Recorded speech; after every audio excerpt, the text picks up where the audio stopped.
everyone, welcome back to the Earthdawn Survival Guide, a podcast for all disciplines, paths, players, and game masters, and enthusiasts like Josh and myself. I am myself, Dan. And I am myself, Josh.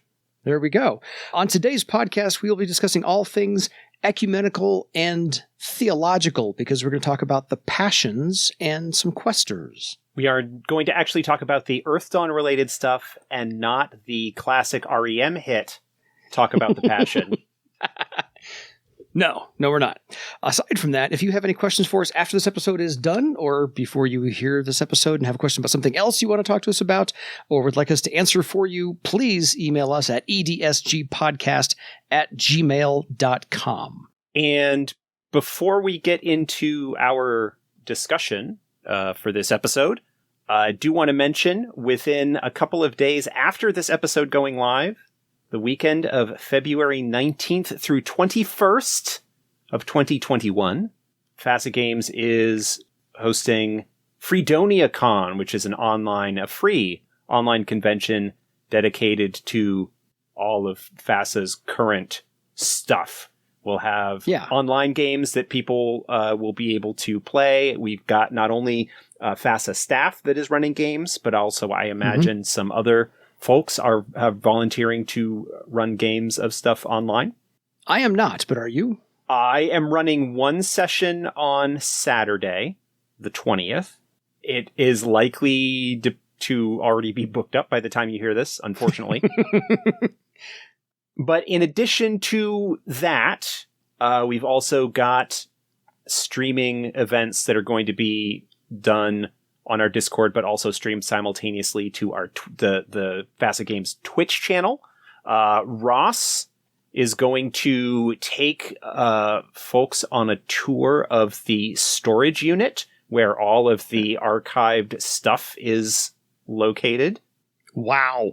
Friday night, late Friday night, as sort of like the closing event for Friday's stuff, I am going to be live streaming a reading of some Earthdawn related fiction. I am not 100% sure exactly what that will be as of this recording. So email in your suggestions, folks. Well, I will probably have made the decision by that point.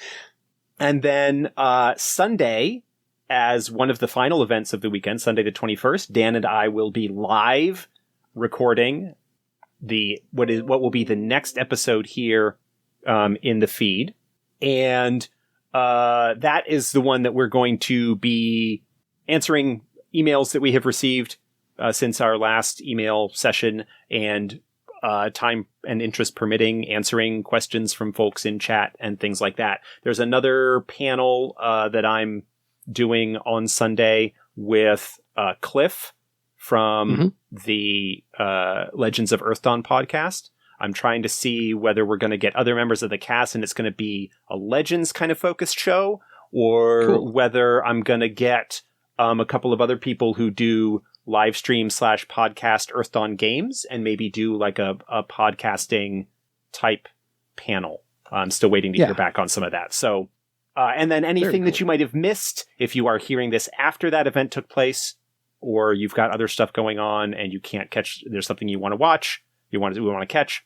These are all planning to be recorded and should be made available eventually on the Facet Games YouTube channel. Very cool. Go to facetgames.com. Check that out if you are at all interested. If you're listening to this, I assume they are, but that's just me. I am. Now that Ross is going to lead us through the storage warehouse. Yeah, I'm not sure. Oh, I'm not sure. Hold on. What day? Because I may not be able to do it live, but I will at least be able to, watch after the fact. 5 p.m. Central on Saturday the 20th. Ross Archives. And there are not any games blocked during that time. The sort of early afternoon session wraps up at 5 p.m. Central. And then the next block doesn't start until 6 p.m. Central. So there is an hour break sort of in between there. Yeah. Okay. That sounds like a fun weekend. Yeah. And if you can't do it all live, like you said, watch the recordings later, because I will be doing that. I got a hot date that day. And then I got a hot date with Josh on Sunday as well to talk to you fine folks. So on to the passions, because we're going to talk about 2 different passions today and 2 different questors. Of the 12, I can't say paired them off, but I paired them off a little bit. So we're going to go through kind of what each passion represents and how a game master can work in something along those lines into their campaign, is a little side bit or major quest. And then we're going to talk about the questors that can follow those passions that the players can develop their characters into becoming a questor of, and how to work that into the campaign as well. And then some of the powers they kind of get, that's a cool, neat little... Some of the special passion-y. Yeah. So stuff. All of that goodness is forthcoming. So let's kind of give an overview on passions in general, since this is our first one of a 6-part erratic series. Well, hopefully 6-part. Hopefully 6-part. We'll see how long this takes. Well, we'll see if it ends up like we end up talking about other stuff more and end up needing more bits on that. The passions are Earthdawn's equivalent of deities. If you're coming to things from a more traditional Dungeons and Dragons paradigm, the passions kind of serve that same role. There are a couple of notable differences. One of them being that, unlike in traditional D&D style fantasy worlds, like the Forgotten Realms or Greyhawk or something like that, there aren't really organized large religious organizations that are devoted to worship of a particular passion. There are groups that will form, or small cults or whatever, that will, maybe join together, in a common cause. Like, for example, we're going to be talking about Jaspree as one of them. There is an organization, a small group of Questors of Jaspree that are based out of a town on the edge of the Badlands and are all kind of devoted together in common cause of investigating and potentially curing the Badlands. So you can have Questors working together, but there is not really any major overarching religious organization the same way that you would think of as a traditional like Western church or denomination or something like that, where there are high priests and things like that. The passions, at least within Barsave, are seen to be representations of certain Namegiver ideals and express powers and can grant powers to individuals based on and related to those ideals. In a way, they're kind of, you can think of them maybe as a little bit analogous to the Greek or Roman pantheon, where individual deities sort of had a portfolio, a thing that they were associated with. But the true nature of the passions is not really understood. They are clearly real because people have had experiences with them, and there are individuals who are able to express power as a result of their devotion to the ideals of a particular passion. But what they actually are, whether they are something that is created by Namegivers as an expression of Namegiverness on the magical fabric of the universe, or whether they are separate beings that are somehow tied to Namegivers, it's all a bit of a big mystery, intentionally so. And my essay at the beginning of the Questors sourcebook talking about the nature of the passions intentionally does not answer those questions. I liked that essay. I really did. It was indeterminate on purpose, and I liked the fact that it was one of those, this is too much information to know. Are they spirits? Are they astral entities? Are they just the embodiment, magical embodiment of people's desires to have them actually exist? But as you said, they are real because they do bestow powers, and not in the traditional sense that a discipline does, where you have to work at it, you have to learn from somebody else. They just come down and say, you've done this well enough. Bing, here's your power, and here's how to use it. And they guide people by giving them visions as to what they need to do next for the next power or the next set of denomination or devotion points and so forth. So on to Astendar. We're going to start alphabetically, I think is not a bad way to do that. You're the one who put together the list, man. So Josh lets me have a little bit of free reign every once in a while. I'm kidding. A lot of the time. So because I need to prep for the show and Josh does not. So I get to surprise him. And every once in a while when he's like, I need more prep, then we back off. But otherwise, I need to refresh my memory on everything we're talking about. So Astendar is the passion of love, art, and music. You know, most things beautiful in this world. Jaspree's the other half, by the way. But it's most of the things that name givers can contribute to love, art, and music. So it's nothing to do with nature. That's all Jaspree. But they, the elements that they are, that Astendar is associated with are things like light rain and music and a melody and beautiful clothes and textures. So again, most things Namegiver created. So Astendar is their inspiration for and their creative spark therein. Yeah. We're probably going to do this off and on with some of these. Astendar can, and forgive me for being so That's Western with this. Astendar can kind of be seen as taking some aspects of Aphrodite, Cupid, Apollo in some respects. Apollo with his association with the lyre from Greek myth. So there's all that kind of aspects of things. But Astendar is the one associated with the creative arts. Music, painting, beauty is another sort of aspect of Astendar. Love, whether physical or romantic and creative, love or whatever. And creative inspiration.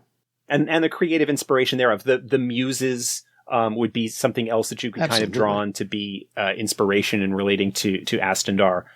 There are some aspects of, when we talk about love, it is largely sort of physical and romantic love, whereas Garland is more strongly associated familial. With filial love, which is to say love of family and so forth. So Astendar is the one that, if you go back and you look at the Legends books, Dan might have actually read one of them. There are some stories in other parts about Astendar's devotion. Lovers who are separated, and Astendar. That was one of the Legends put out a few episodes ago. Basically like Astendar intervening and working to bring lovers together. If Astendar were involved in Romeo and Juliet, there would have been some big dramatic thing and they would not have died at the end. True. Because Astendar would have gotten involved and tried to turn things around. But Astendar would be the passion that would be most commonly associated with some aspects, if we're going to kind of tie them into player characters, would be like Troubadours are typically strongly associated with Astendar. Swordmasters in their own way as well, particularly the more gallant type. There's a very strong sort of social and societal aspect of Astendar. Often devotees of Astendar can be seen as somewhat, perhaps a little frivolous. Flighty? A little head in the clouds. A little overly romantic. Sappy? That's kind of everything that's associated with the passion. They've got, and by all means, this is a passion. This is a pseudo deity. So they're not weaklings. They've actually got some massive amounts of powers that they can do as well. So Astendar himself, herself, because they always appear in whatever form they need to take on. They are deities after all. Can entrance someone with music.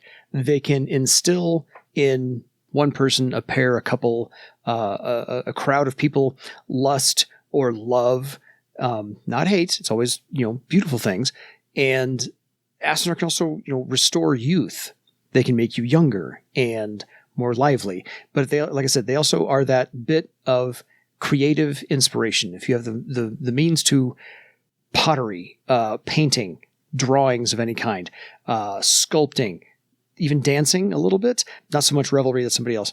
And this is in contrast to the crafting and construction of Upandal, who also has some creative aspects to it, but Upandals are more about structures and society and more practical, for lack of a better term, more practical creation, bridges and buildings and walls and those sorts of more civil engineering societal construction and creativity.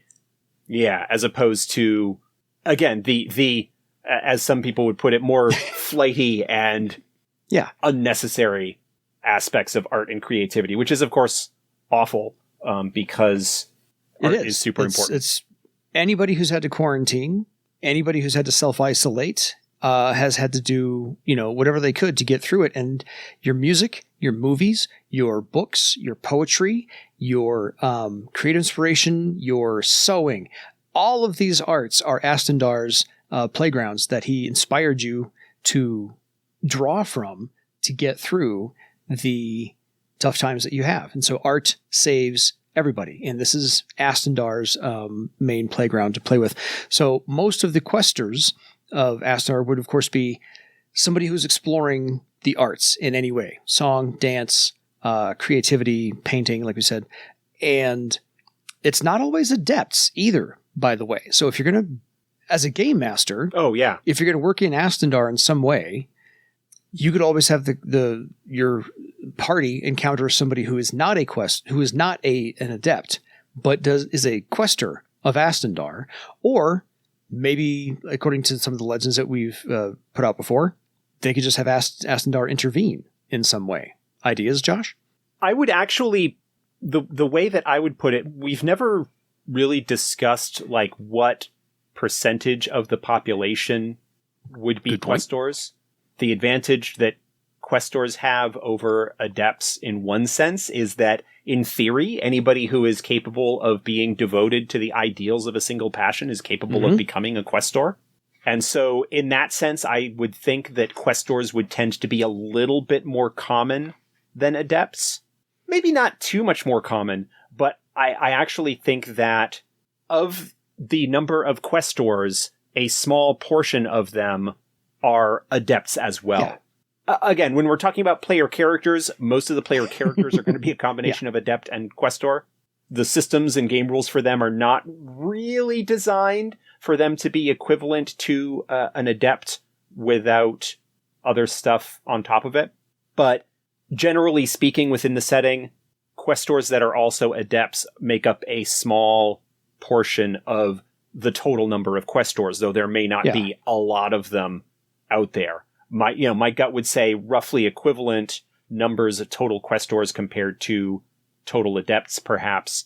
But of that number, only a fraction are adepts. I love the line from the original player's guide: hide from magicians, hire adepts, and say hello to questors. Yeah, questors are... Backtrack, trying to figure out how to approach this. Adepts, especially in smaller settlements. Like in cities, adepts are probably a little bit more common and people would be used to seeing them. But in smaller settlements and things like that, frequently adepts show up when there is trouble or when there is about to be trouble. Questors, because they are representatives of the passions and those ideals that the passions represent that make up a strong, robust, positive society, like they are that connection between the mundane and the spiritual. And so in a similar way that in the past, life revolved in some respects around the spiritual, or, the rituals of life and birth and marriage and death and the harvest and the planting and all of that other stuff all kind of revolved around whatever religious practices happened to be prominent in that area. And the stories that would be told and the legends and the cultural practices that kind of carried on as a result of that all revolved heavily around spirituality and that sort of thing. Questors fill that role within Barsavian society. They sort of represent that connection between the mortal and the divine, the mundane and the supernatural, and one that is not the threat that many adepts represent when they show up somewhere. Fair. So how would you work in, being game master, how would you work in how to introduce I can't say a veteran party, but a not newbie and not novice party to the idea of either Astendar's intervention or a quester of Astendar, and laying the groundwork to see if anybody would follow that secondary path along with the discipline. So I want to talk about a story, like kind of using them, perhaps tying in as a game master to maybe tie them into an adventure. So I've talked in the past about my romantic comedy featuring orcs adventure. That is one that, although in the original write-up of that, does not have any appearance or real influence by Astendar, that is a story that Astendar or a questor of Astendar would absolutely be interested in becoming involved with, because you're dealing with a romantic couple who are being potentially divided and torn apart by their families and the complications and things that can kind of go along with that. So that's the sort of thing where you're dealing less with a traditional type of adventure when you think of adventure categories. It's more of a social role-playing, political kinds of things. Perhaps there's a situation where a couple, perhaps some high-ranking merchant household or noble family or something like that, where the couple is having difficulties in one way or another. Or perhaps it was an arranged marriage that is not going well because of that, and maybe one party or the other who feels strongly and the other one doesn't wants the group to do something to perhaps obtain the blessing of a representative of Astendar to come and perhaps do something to rekindle or to ignite the romantic spark between them. Obviously, being careful about issues of consent and etc. We won't really get into that, but throwing up the caution flag on that. I would love to institute some kind of version of Cyrano de Bergerac involving a player character to play Cyrano, so that they could actually help out the NPC, the star-crossed lover and so forth and so on. So actually just adapting that in some way. Yeah. Another possibility, if you want to move away from the romance, love affair kind of angle, because I know that not everybody is down with that, which is cool. Dealing more with the creative aspects of things. You've got in Europa the challenge, the theatrical competition that comes up. You could have other kinds of arts competitions or that kind of thing that Devotees, or maybe a Questor of Astendar is hosting some kind of artistic tournament or challenge of some sort, and all of the potential backstabbing or skullduggery and things like that, perhaps where, there's a favorite that is working on some kind of secret project, and his rivals are trying to figure out what's going on, or maybe hire to gather intelligence, or perhaps to sabotage or something like that. Because one of the things is that the Passions don't necessarily play favorites, as long as people are devoted to their ideals. They don't necessarily have a problem with their devotees coming into conflict with each other. It's not all necessarily one big happy family. And so you could have rival Questors of Astendar that are working on some kind of different projects. Again, you're dealing with intrigue and interactions and politics and the soft role playing versus the hard combat of dice rolls. I love all these ideas for Astendar, and I think it's time to kind of get down to, okay, so you've got somebody who wants to now have their discipline to follow, and that now they also want to kind of follow along the secondary path of being a questor for Astendar. And they go about that, and they make a declaration with their game master. Game master's okay with that.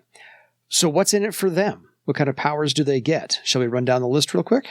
Yeah. So generally speaking, their progression is divided up into 3 tiers as opposed to the 4. But those 3 tiers are roughly equivalent to the novice, journeyman, and warden tiers of adepts. Questors don't get quite as high as adepts do. The way that the Questor devotion, the way that the Questor talent works is that you become a Questor, you get this ability called Questor that determines how devoted you are to the passion. And it works in some ways similar to versatility for humans. Your rank in Questor determines how many powers, which for Questors are called devotions, you can learn under that, and there is a list similar to the talent options list that adepts get that basically says what you can do. And at each sort of rank of Questor, you also maybe get some bonuses like defense bonuses or whatever. Questors also get access to a pool of devotion points, which are similar to karma, dice that can be used in service of specific tasks. So they can spend them on any of their Questor powers. They can also spend them similar to the karma abilities that adepts get, like, for example, the weaponsmith ability to spend karma on crafting something. They get special abilities.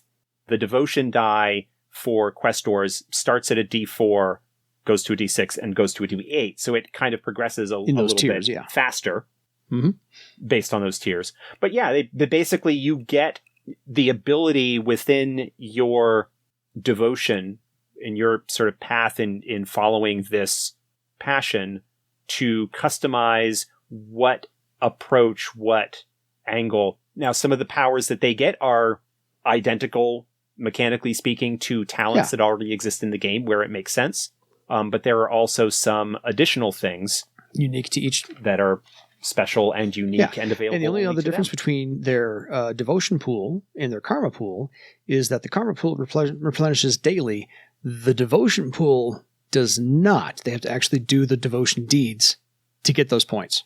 Yeah, that's a sort of mechanically incentivized role-playing, is that there is a maximum number of points that a Questor can have at any one time.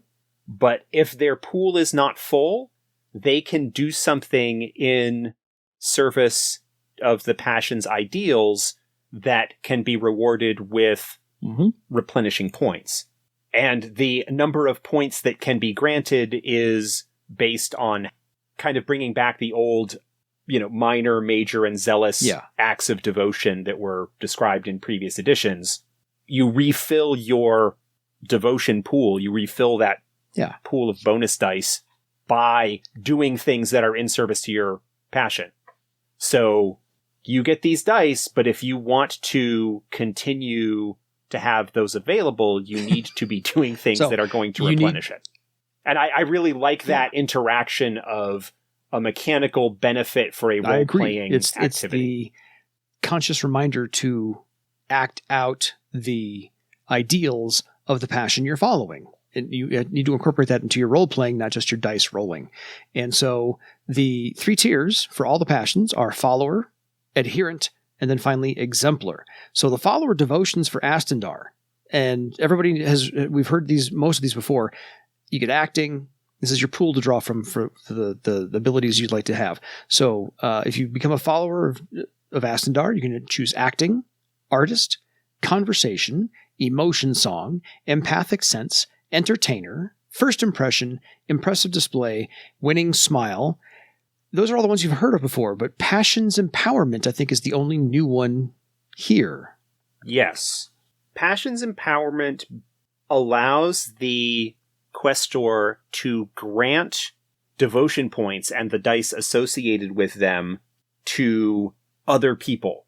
Like, one of the things that comes up in a lot of the stories and the fiction in Earthdawn with regards to the passions is how the passions and the Questors inspire Namegivers to go to do those beyond in pursuit of the ideals of that passion. And so basically what that allows the Questor to do is to say, I am going to grant this bit of power, this bit of energy that I have from my passion to you, and then that grants the individual dice that they can add on to their normal tests. But it needs to be done in pursuit of those ideals. And so a Questor of Astendar who is perhaps use this ability to inspire a non-Questor minstrel to compose a great work or something like that. And so grants them a die or multiple dice, depending on how things work, so that while the individual is pursuing that goal, they have the power of the passion pushing them even further and potentially allowing them to excel beyond what their normal abilities would allow. So you're there to help them for Astendar. You're to inspire them. One of the other things that comes up a lot with the Questor powers is that they grant additional bonuses to non-adepts that are not provided to adepts, because adepts already have magic. They don't need things on top of it. So a Questor who uses that on a Troubadour adept just provides the dice as a bonus. If they do it on a mundane, a non-adept minstrel, not only do they get the dice, but they also get the Questor's rank as a bonus to the test on top of it. So there's a lot of cases where you'll see, and non-adepts get this extra thing on top of. So it's encouraging the player character in the role of Questor to engage with the NPC that the game master has put in their path and help them along. So especially for Astendar, it's the inspiration. Yeah.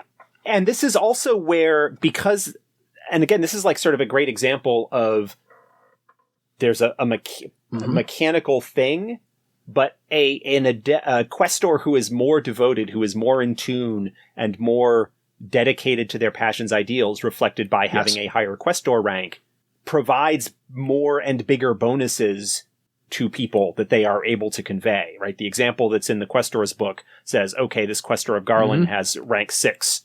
And so they can provide up to 6 points distributed however they wish among people within the range of the ability. And non-adepts gain a +6 bonus to acts that they take using that in pursuit of those ideals. So if you're talking about Garland, who we'll talk about in a later episode, but who is like especially about the defense of home and hearth in addition to the other sort of familial things, if you grant that power to the people defending the wall of the village from the vicious Skull War graders, like they are going to be empowered by this divine energy to act above and beyond what they normally would.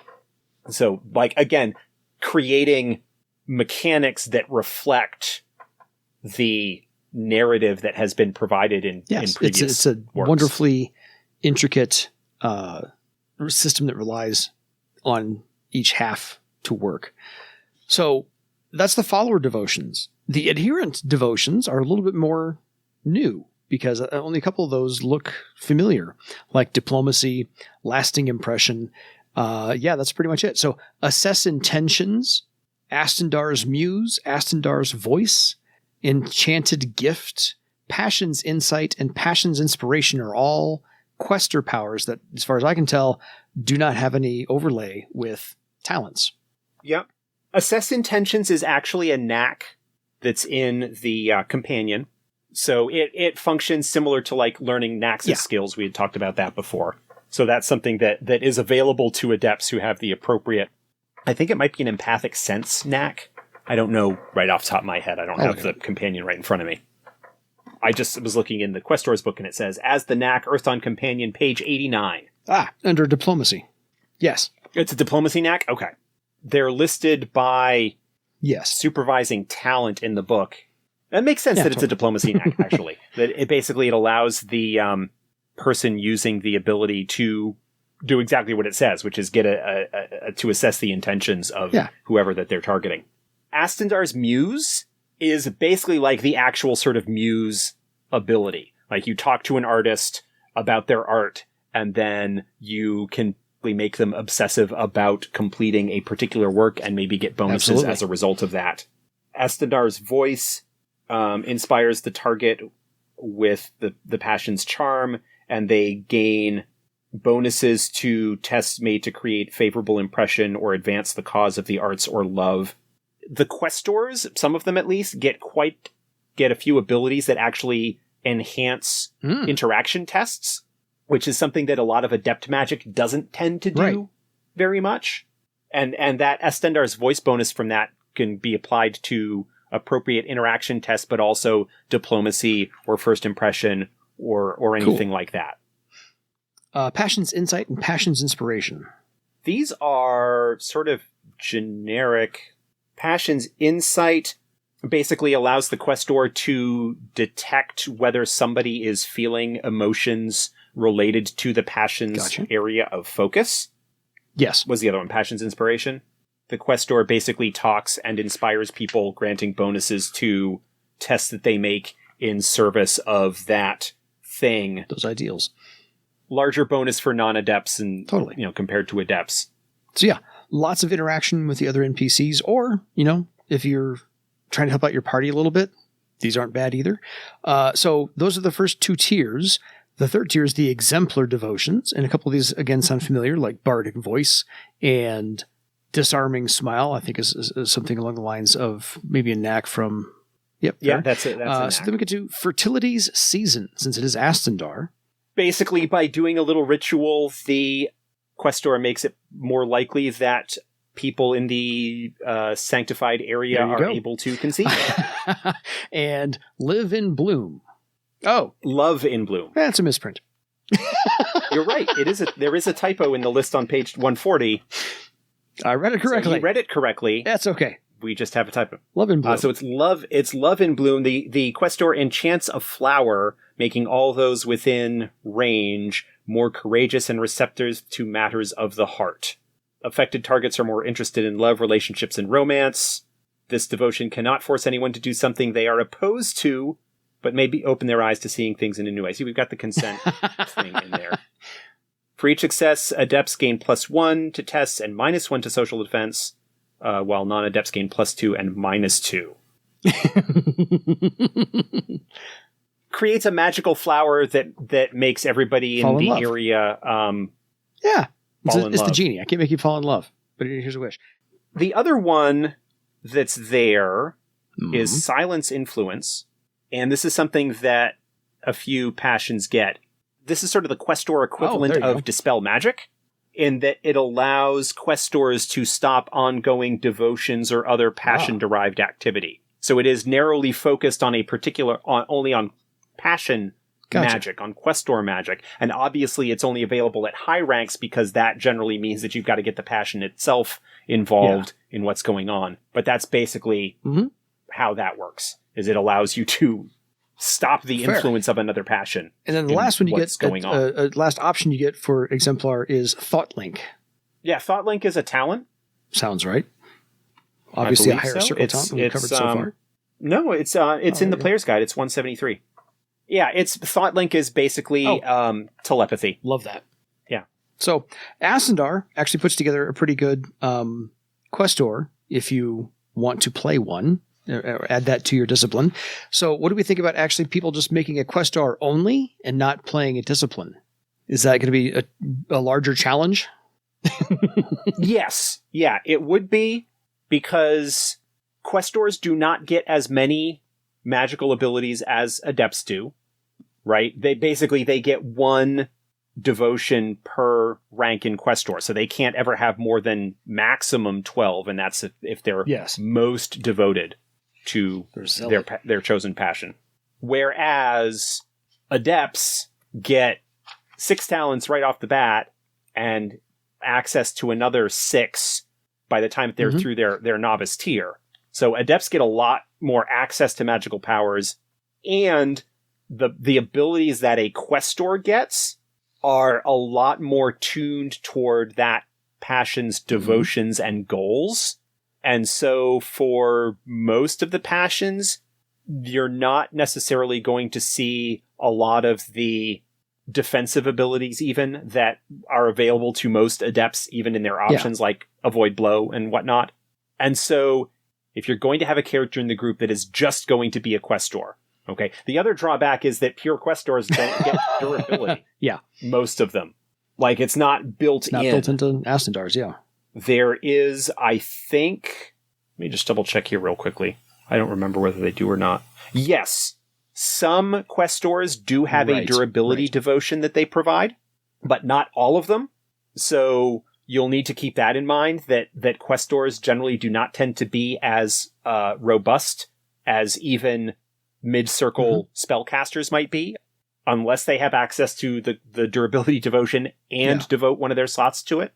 So you'll want to keep that in mind. You'll also you'll need to provide them a lot more opportunity to learn and raise up skills. Provided that you give them the support that they need, it is certainly possible for a Questor character to be playable on its own, but there are several considerations that you would need to take into account. Depending on what passion they follow, their general survivability in terms of the traditional kind of combat encounters that you would have for an adept group. For an example, we're talking about Astendar here. Astendar does not grant the durability devotion. Yeah. It's not one of the things that's available.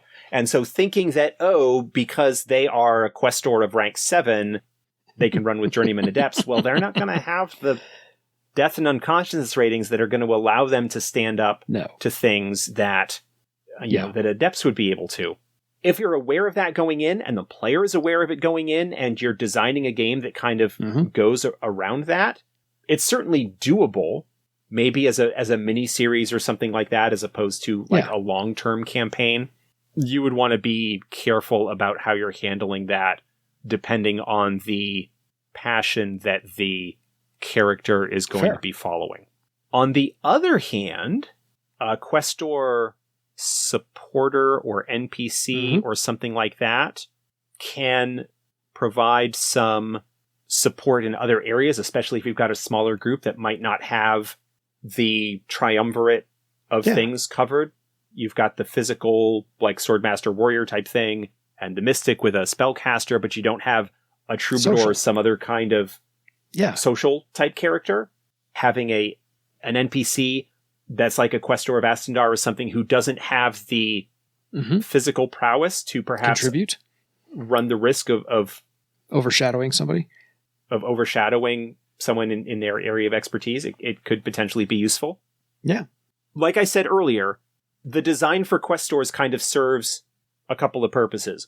One, it is built in a way that allows adepts, that allows player characters who want to be devoted to a passion to be able to do that and gain access to some cool and unique and flavorful abilities based on their path.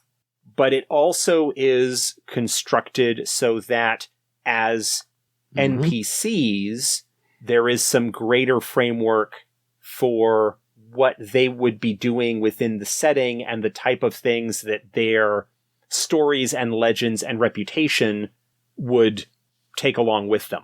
It kind of serves a double duty there, and I'm happy with how the mechanics came out.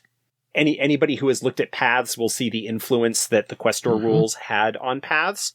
Morgan kind of went a little bit even beyond that, but I remember the meeting that we had where we were brainstorming how all of this was going to work, and devotion and all of that. We we sat down in some secluded corner at Gen Con at one point and sat for a couple of hour and a half, 2 hours, something like that, and just hashed out a lot of the basic framework. And then he kind of went and ran with that further in terms of the mechanical aspect of it, while I herded the freelancers who, like you, wrote the essays and whatnot that came out. So on to Jaspree, since we got a few more minutes left to go. Yeah, if we kind of run through Jaspree here real quickly, we don't need to devote quite the attention that we have with Astendar, because we've been kind of sidetracking into general stuff about questors. We're going to muddle our way through the questors in general, and we'll shoehorn this. We'll condense it down. I'll take out a lot of the dead space, so we've got some time. But since we had to talk about the first passion in the first questor, we had to kind of overarch everything and kind of shoehorn in what all of that's about, and then we can talk about Astendar. So now we did that. Let's talk about Jaspree, whose ideals are growth and care of the land, love of the wilderness. So all things nature and beauty, the elements. Which is to say the natural beauty of the living world, a majestic vista of mountains or flowers or waterfall, or the beauty of a forest and that sort of thing. That is the growth and life, as opposed to the constructed the Namegiver invented, the inspired beauty. Yeah. Namegiver. So in Jaspree is more, creation. The elements are like trees and farms and forests and seeds and flowers. And so not only just the individual petals of the flower, but the makeup of the flower itself, and then the whole garden of flowers, and then the whole forest of trees. And so it's every little thing, the micro and the macro beauty of nature. Again, because the Greek ones come off the top of my head so easily, because I've been playing a lot of Hades, which is a great game. Gaia, yes, the Mother Earth, is a strong association there. Demeter is another one. Any kind of deity of the harvest, or not even necessarily of the harvest, but of wild. I would even perhaps see a little bit of an association, perhaps with Pan, Chiron, the legendary centaur trainer of heroes and stuff from Greek myths. I kind of, there's a little bit maybe of an association there. But yeah, of the wild places and so forth. The Jaspree is one of those that when you kind of look at the passions and the ideas of them being representations of ideals, Jaspree doesn't actually quite fit that because of its strong association with the wilderness. But they also are associated with farming and careful and appropriate use of the land. Yeah. It's not just wild, unchecked growth. It's appropriate stewardship and care of the land. Because Jaspree knows that you have to cut down the wheat to make it into flour to eat. And you have to trim the vegetables to feed those. But there's a conservation aspect to that. You can cut down a tree to make your logs. Right. Just plant more seeds to grow more trees. And so it's the give and take. Yeah. It's the give and take of nature and our relationship with it. So and the powers that Jaspree brings, and one of my favorite parts of the old Earthdawn journal would be, I think Andrew Ragland's contribution, where he would the children of Jaspree introduce new creatures and new beasts in the wild, good or bad, take your pick. But they were still children of Jaspree because he's not just about plants; he's about the fauna as well. So he's all about the creatures that inhabit the area. So his powers. His or her powers, Jaspree, is to animate plants, speak with animals, and he can move through dirt like a shark in the ocean. He's that fast.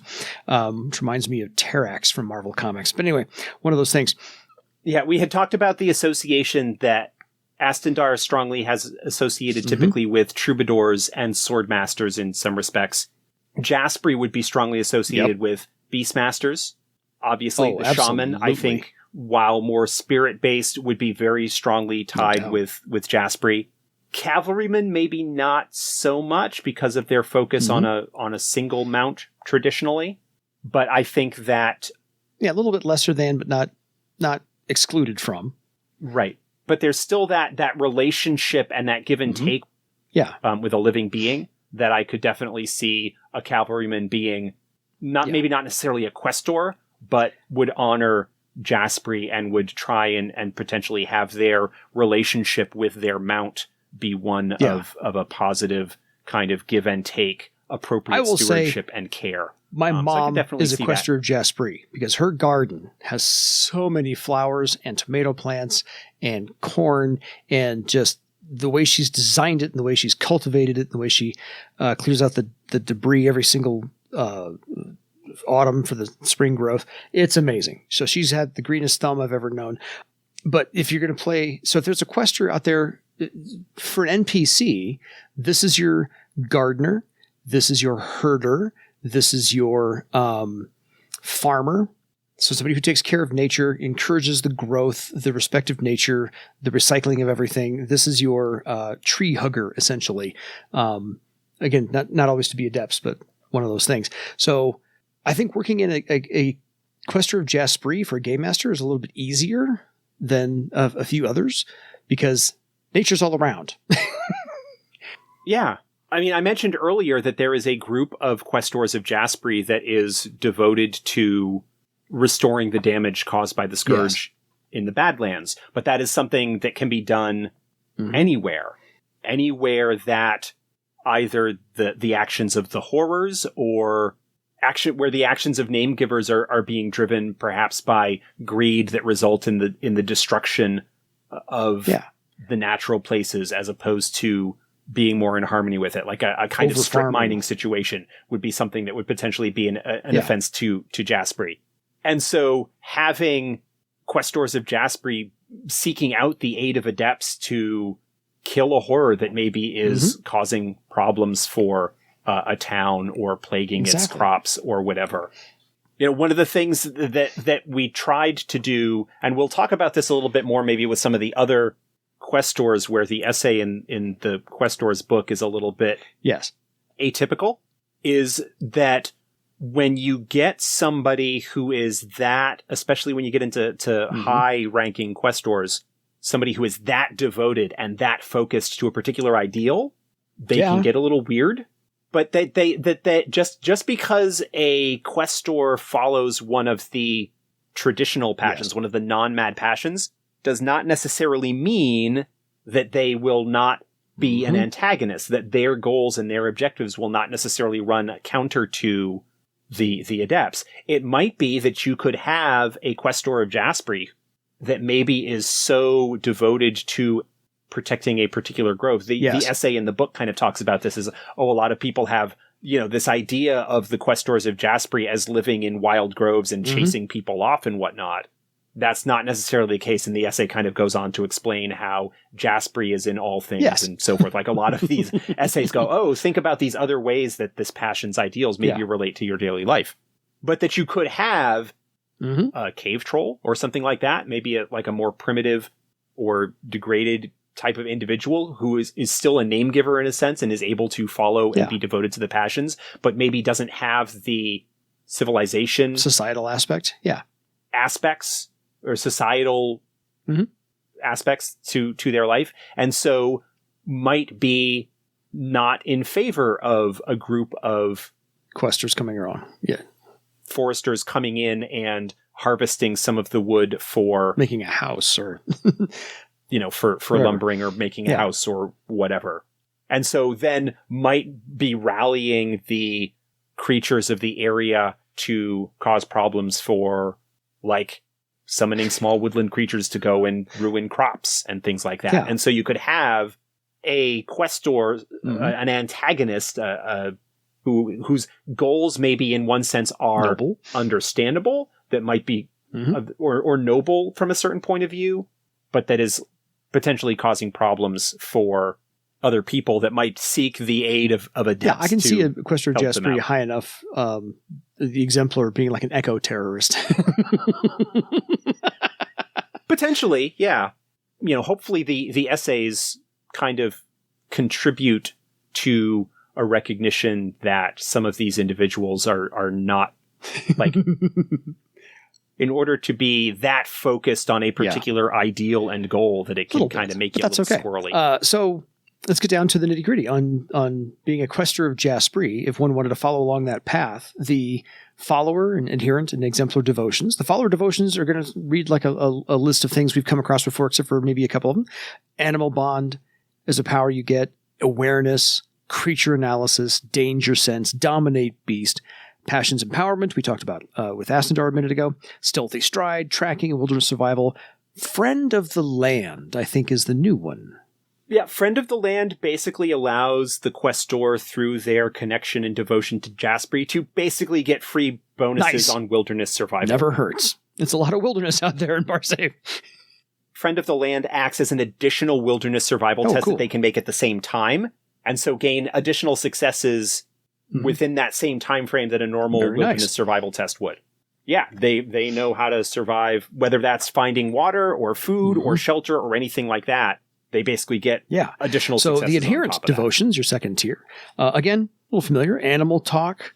Beast summons, I think, is pretty self-explanatory. Call animal companion, heal animal companion, safe path. Those are all familiar. Awaken the wood. Now, not what you mean. Awaken the wood. Awaken? Awaken the wood, as in the woods, basically allows the questor to animate plants. They imbue a plant with Jaspree's energy, allowing it to awaken and obey basic tree instructions. Branches can grab people type stuff. Vines and things. This is the kind of typical, like, druid plant grasp. Like, if you think of plant mages, plant magic, that's the kind of thing that this can do. Like animating vines to wrap around people's ankles, wrists, or perhaps tree roots can come up and grab your ankles. Move plants, tree roots, or even like moving plants aside to open a path and then move back afterwards to block it. Path magic. We didn't get into big depth about it, but last week when we were talking about Bloodwood, we talked about path magic. This is exactly it. Like this kind of similar sort of thing that path magic can do, a questor of Jaspree can do using this devotion.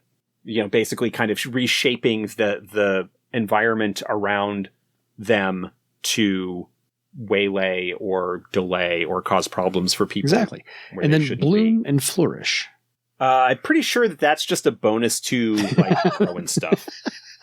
Yeah. causes plants to grow at an unnatural rate. If successful, an area with up to rank times 10 yards experiences a week of growth in 10 minutes. I like that. It also makes the area exceptionally fertile, doubling future growth in the affected area for 1 month per success.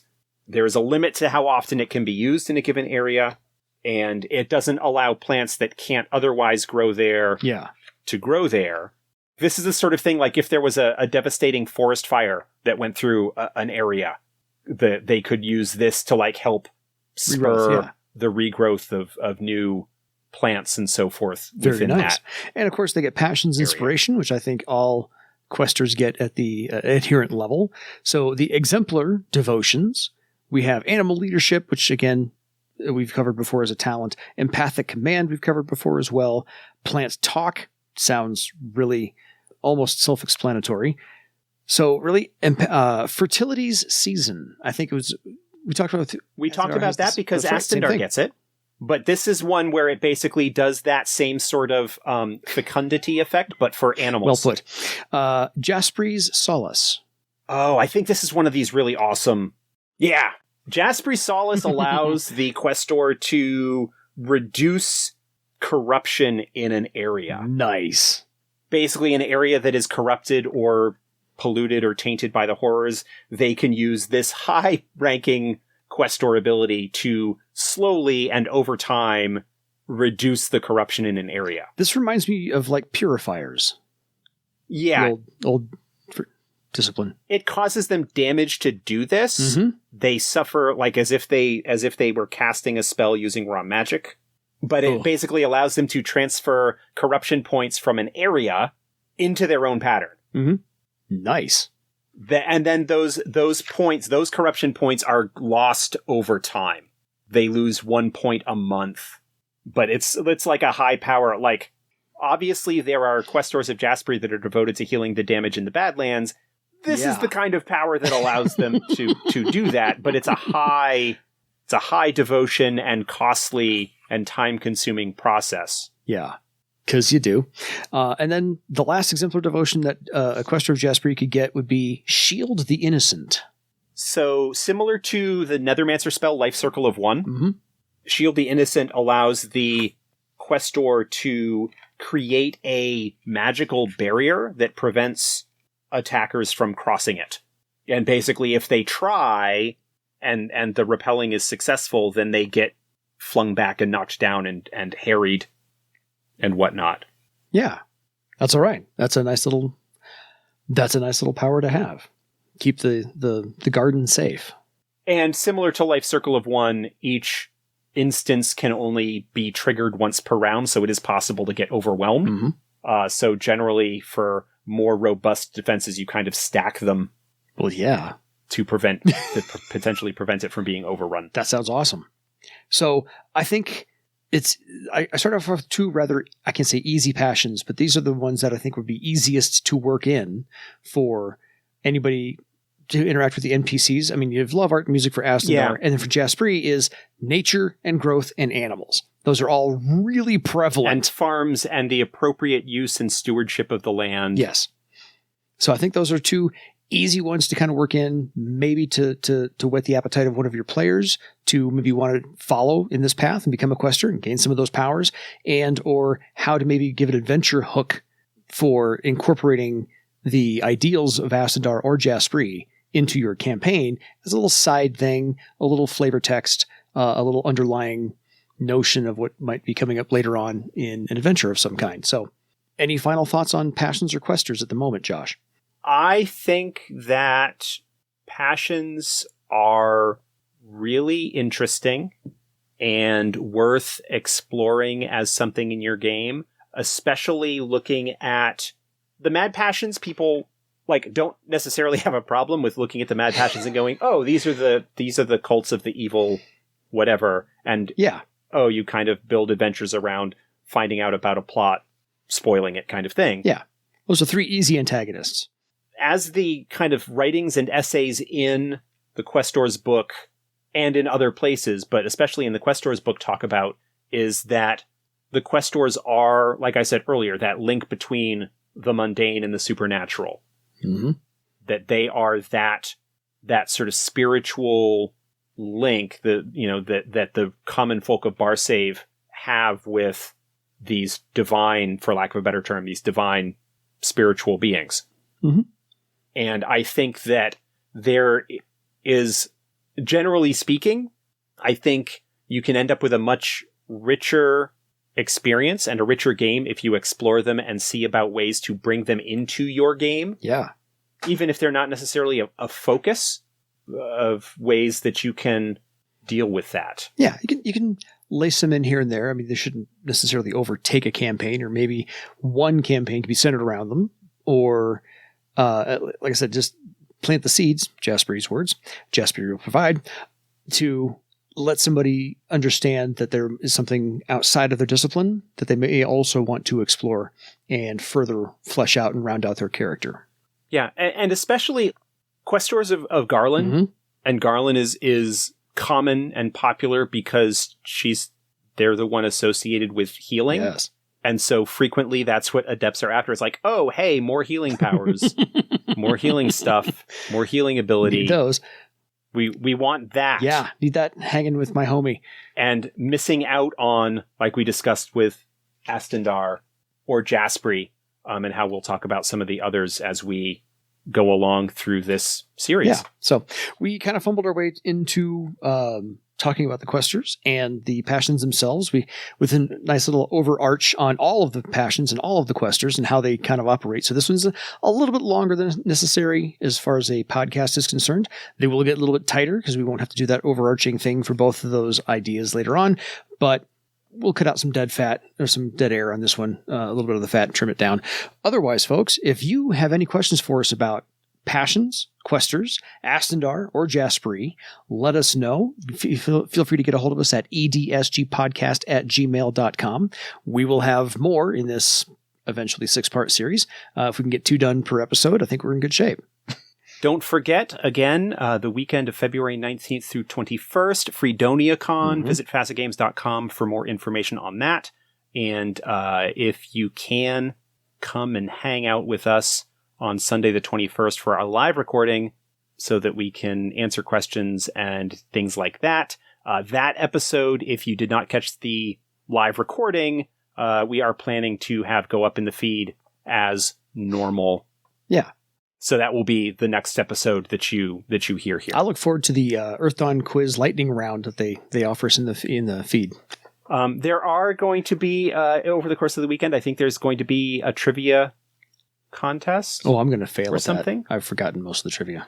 It's FASA trivia, not just Earthdawn trivia. Oh yeah, nope. I'm going to get my nope, not a contender. Admittedly, not a contender. So will not stand on my own. Okay, folks. Until next time. Hopefully on the weekend you'll see us and or hear us, and the next time you'll definitely be contacting us. So once again, edsgpodcast@gmail.com. It is time for you to go quest after your own legend. Good night, everybody.